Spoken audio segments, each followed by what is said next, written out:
This presentation was originally part of the UK EdChat 2020 virtual conference. Details of the conference and the other speakers, as well as links to all the references and resources mentioned within this presentation, are available in the descriptions below. Do we care about children's privacy in schools? I'm Tony Shepherd, Head of Services at GDPR in Schools, and my day job is looking after data protection and privacy in schools, whether giving advice, helping source information, or acting as a data protection officer. One of the things that's concerned me for some time, when you think about protecting children online, it tends to be that we think about online safety, safeguarding, web filters, grooming, bullying, all of those things. We teach children about what they are posting and where they can do it. We tell them that their pictures and other information will be online forever. We tell them that they have no control and they should avoid certain things. We then tell our learners that they need to understand computers and be the next generation of coders, the future cybersecurity experts, entrepreneurs, digital creators. We want them to build the next Facebook. Well, guess what? I don't. I don't want some of the above things. I don't want children to be scared to go online. I don't want to tell them that they've got no control. We don't want them to only think about security and coding and hacking, and we don't want them to think that there are systems that allow misinformation, misuse, and the monetization of everything about them.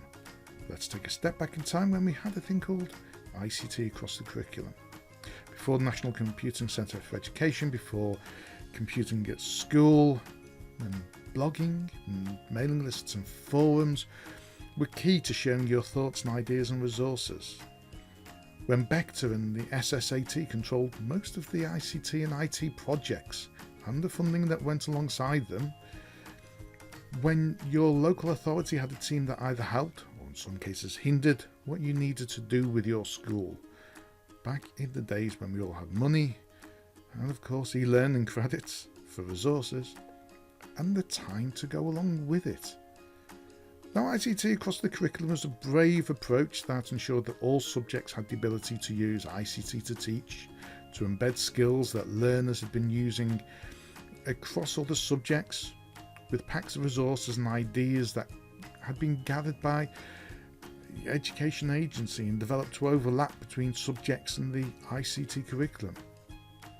It looked at taking our children online, making the most of the internet and school resources, purchased resources, making the most of parental engagement and information management and so much more. I'm sure many of you will understand why in the age of pandemics and home learning that such a body is sorely missed. However, there are those out there who have made good use of the lessons learned, previous mistakes, previous successes. But there are areas we haven't really progressed on. When I look at schools teaching the present curriculum, I'm amazed at some of the resources and the quality and the information to allow children to learn coding, computational thinking, build algorithms, put it all together. I'm amazed at the Year 8 to 9s who are using a microbit stitched into t-shirts and on wristbands as wearable tech. But that still doesn't help me with my gaps. We teach about security. We want our learners to be cybersecurity experts in the future. We teach them about being essential, security by design being a must. What we don't always teach about, well, that's privacy by design or data protection by design. Just because we can code something doesn't mean we should code something.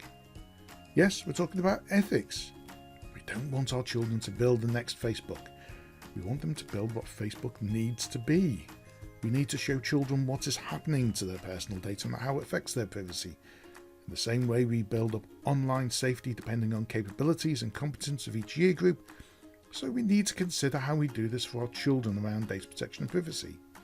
If this is not in the curriculum, then where is it? If there's no Bechter, then who is it being generated by? There will always be people that have a focus on how children are affected by the use of personal data, trying to make sure they truly are digital citizens. going to highlight 3 sets of resources that schools can use to help their children be more aware of their privacy, their rights and their responsibilities. As GDPR was approaching, I had a look around to see what guidance was out there for schools about data protection. Now, the previous advice was centered around what schools should be doing. And this is the information that was released in 2008-2009, and that was through Bector. I was a member of the stakeholder group that was integral in building this information and these materials. So in the subsequent 10 years, there's been little guidance. A report in 2012 from the Information Commissioner's Office was released to look at how data was being handled in schools and areas for improvement. It's interesting to see that many of the themes are still the ones raised by the more recent audits of multi-academy trusts by the ICO. Common theme is about informing your data subjects, your staff, your children, your parents, about why you're using their data, what for, how you will keep it, who works on it for you, and so on. Transparency is a core aspect of both data protection and privacy, and schools should be transparent about what they do and encourage their children to understand it as well. The ICO has been aware that schools and children have needed more support, so they awarded a grant to the Department of Media and Communications at the London School of Economics and Political Science, LSE. This was to collate, create and curate resources to help develop tools to better empower children. Now, My Privacy, as it's titled, is a toolkit for young people and has been a fantastic starting point for many resources to help educate children about their privacy, how their data is used, how this affects them. There are a number of topics covered. Online privacy, what's the issue? Who has my data? Who is tracking me? What are my rights? What can go wrong? What do children ask for? How to protect my privacy? Where to get help? And there's materials to watch and play. But this is a fantastic range of materials, and you can spend a lot of time going through them to see what's suitable for your children and in what context. Or just encourage the children themselves to go on it on their own and just explore. Give them the agency to do it. Once you have children having a greater understanding about why the privacy is important, then how do we build on this to help their decision making? Now, a lot of organisations and people have worked hard to make sure that digital literacies has been an ongoing strand within the computing curriculum. And I'd like to recommend the works of people like Dr. Doug Belshaw and of course Drew Buddy as good examples. There's resources from Too Simple, London Grid for Learning, Hub in Wales and Glow in Scotland. When you start looking at data protection and privacy, you will also be crossing over a lot of online safety and safeguarding work, as well as mental health, as well as the LSE materials, reviewing the work of people like Simon Finch, formerly of the Northern Grid for Learning, who provides plenty of live examples where the crossover of the use of data and safeguarding exists. Alan Mackenzie's half-termly online safety magazine, Ditto, is a fantastic resource, and updates from Kent's online safety and safeguarding team are essential reading. They truly are. But where does some of this advice stem from? Well, the UK Council for Internet Safety, UKIS, formerly UKIS, the UK Council for Child Internet Safety, the extra C, you have to love acronyms in this job, you really have to admit it. But they play an important part in this. In 2018, the Education Group published Education for a Connected World. Now, this is a framework to equip children and young people for a digital life. It's a key document when you consider expectations for children and young people, and it covers 8 strands: self-image and identity, online relationships, online reputation, online bullying, managing online information, health, well-being and lifestyle, privacy and security, and copyright and ownership. Each strand is broken down by age group. As you can see, they build over time as to the level of competency that child can have when they are describing what they understand. Concepts such as the difference between online and real identities start in early years up to when a child is 7, That builds into how they can make choices about their online identity in 7 to 11. 11 to 14 talks about the risks and benefits of presenting themselves in different ways online. And then in 14 to 18, they can recognise and challenge social norms about representations online and how they are influenced. When we look at privacy and security strand, we start to see similar concepts being built up. I could identify some examples of my personal information, e.g. name, address, birthday, age, location, in the early years to 7. I can explain how many free apps or services may read or share my private information, such as friends, contacts, likes, images, videos, voice messages, or geolocation with others. That's in 7 to 11. 11 to 14, I can explain that online services have terms and conditions that govern their use. And I can give examples from some common online services that illustrate how they impact on a user and analyse these to make informed decisions. So we're starting to see children around 11 to 14 understanding and taking responsibility for what they are signing up for. I can describe how data drawn from users of online services can be used or sold to other services or other organisations. I can give examples of this. So we can see in 14 to 18 they are getting an understanding around monetisation of their personal data and how things get used and transferred here, there and everywhere. This building of concepts is essential for children and young people so they have a full understanding of how their data is being used, and we should demonstrate that clearly. The first time we use a new application with one of our classes, do we talk to the children about what it's being used for? Do we say how long we're going to keep any information on there? Do we talk about security? Do we talk about a lawful basis? These aren't difficult areas to cover and can be part of the orientation around using a particular tool. It can be covered in such a way that's age appropriate, as we've discovered in the breakdown of the framework for education for a connected world. But can we go one better? Do we have specific examples how we can build on these statements? Well, I used to refer people to the digital literacy and citizenships from the Southwest Grid for Learning. This is now coming to Project Evolve. So what's Project Evolve? Well, this looks at the resources and supporting materials for each of the 330 statements from the Education for a Connected World framework from UKIS. And Southwest Grid for Learning are an important contributor to that framework.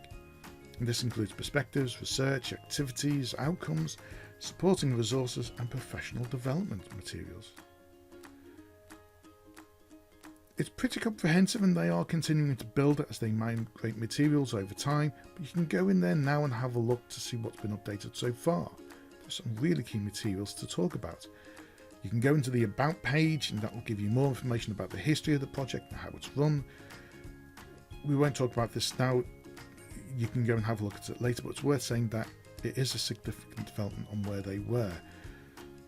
And of course, the old resources for digital literacy and citizenship are still available, so you get the best of both worlds. But looking at the toolkit, if you take one of the statements that we had in early years to 7, I can identify some examples of my personal information, e.g. name, address, birthday, age, location. When we have a look in the toolkit, we can then see that there are outcome criteria. And that's effectively, yes, it's a repeat of the statement from early on, but then I can start looking in at the questions to ask. Because this is early years to 7, these are fairly basic questions and suitable for the age. We can start looking at the activities that go alongside it and the resources that support that as well. Of course, this is one of the areas that the data protection officer in me starts saying, oh, you've said personal information instead of personal data. Yes, that does change some of the context slightly, but we know what you mean, and for this age group, that's fine. We're trying to get across the understanding about personal information, including name, age, and so on, and understanding that concept.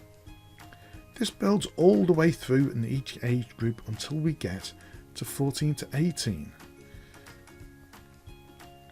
And building those competencies and building that level of understanding is quite cool.